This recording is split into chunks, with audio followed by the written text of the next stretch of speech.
பண்றாங்க, என்னோட கூட அவங்க பயணிக்கிறாங்க.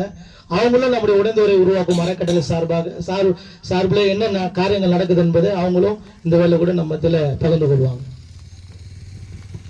ஆண்டவராக இயேசு கிறிஸ்துவின் நாமத்தினால சோத்திரம் உண்டாகட்டும்.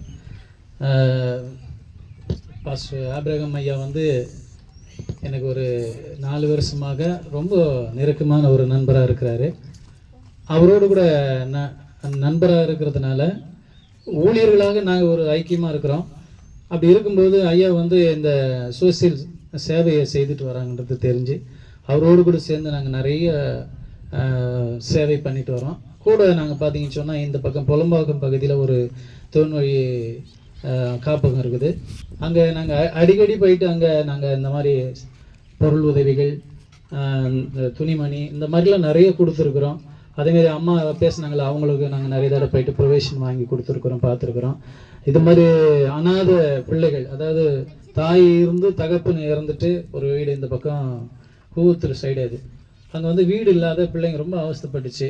அங்கே நாங்கள் தான் போயிட்டு கூட இருந்து அந்த வீடை கட்டி அவங்க பிள்ளைங்களுக்கு துணிமணிலாம் எடுத்து கொடுத்து அந்த வீட்டை டெடிகேட் பண்ணி ரொம்ப சிறப்பாக பண்ணியிருந்தோம். அந்த கிறிஸ்மஸ்ஸு அந்த டைமெல்லாம் பார்த்தீங்கன்னா நாங்கள் எங்கள் சொந்த கிறிஸ்மஸ் கொண்டாடுறோமோ இல்லையா, அந்த பிள்ளைங்களுக்கு நாங்கள் போயிட்டு சந்தோஷப்படுத்தி பண்ணோம். இது மாதிரி நிறைய காரியங்களை அவரோடு கூட சேர்ந்து நாங்கள் பண்ணோம். இந்த உடைந்தோரை உருவாக்கம் அறக்கட்டளை இப்போ சமீபத்தில் ஆரம்பித்தார். அதுக்கு முன்னாடி இருந்தே நாங்கள் பார்த்தீங்கன்னு சொன்னால் ரோட்டு ஓரங்களில் அனாதைகள் நிறைய இருக்கிறாங்கன்றது எல்லாருக்கும் தெரிஞ்ச விஷயம். அவங்களுக்கு நாங்கள் பைக்கிலே சாப்பாடு கொண்டு போய் கொடுத்துட்டு வந்திருக்கிறோம். இங்கேருந்து படாலம் வரைக்கும் போயிட்டுருக்குறோம். தொடர்ந்து அநேக பிரியாணி, முட்டை பிரியாணி இந்த மாதிரி அடிக்கடி சாப்பாடு கொடுக்கறது, நிறைய காரியங்களை அவர் மூலமாக நாங்கள் கூட இருந்து செஞ்சதில் எனக்கு ஒரு சந்தோஷம். ஏன்னு சொன்னால் சேவை செய்வது நம்மக்கிட்ட இல்லைனாலும் சரி, அந்த கூட சேர்ந்து செய்யும்போது நாமளே செஞ்ச மாதிரி ஒரு சந்தோஷம்.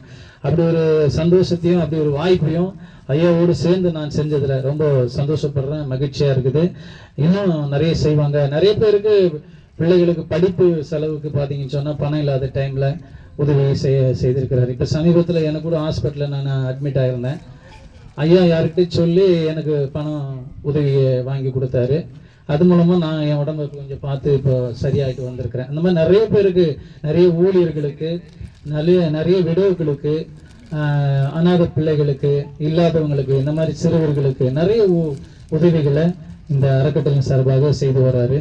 இன்னும் இந்த அறக்கட்டளை சார்பாக அநேக அவருடைய லட்சியம் என்னன்னு சொன்னால், படிக்கிறதுக்கு முக்கியமாக படிக்கிற பிள்ளைகளுக்கு நிறைய பிள்ளைங்களுக்கு ஃபீஸ் கட்ட முடியாத, படிக்க முடியாத, ரொம்ப கஷ்டப்படுறாங்களே, அவங்களுக்கு உதவி செய்யணுன்றது தான் முக்கியமான அந்த லட்சியமாக இருக்குது. அடுத்தது பார்த்தீங்கன்னு சொன்னால் அந்த விடவங்களுக்கு இந்த மாதிரி வீடு கட்டுறது. இப்போ கூட சமீபத்தில் இப்போ ஒரு வீடு கட்டிக்கிட்டு இருக்கிறாங்கன்னு நினைக்கிறேன். அந்த வீடு கர்த்தர் உதவி செய்திருக்கிறாரு. அவர் மூலமாக நிறைய செய்துட்டு வராங்க. இன்னும் செய்யணும், இன்னும் நிறைய உதவிகள் கிடைக்கணும். அப்படி கிடைச்சிச்சுன்னா இன்னும் நிறைய அவர் செய்வார். அதுக்கு தேவன் தான் உதவி செய்யணும். இம்மட்டமாக அந்த ஊழியம் சிறப்பாக செய்ய தேவன் கிருபை செய்தார். அதுக்கு நன்றி.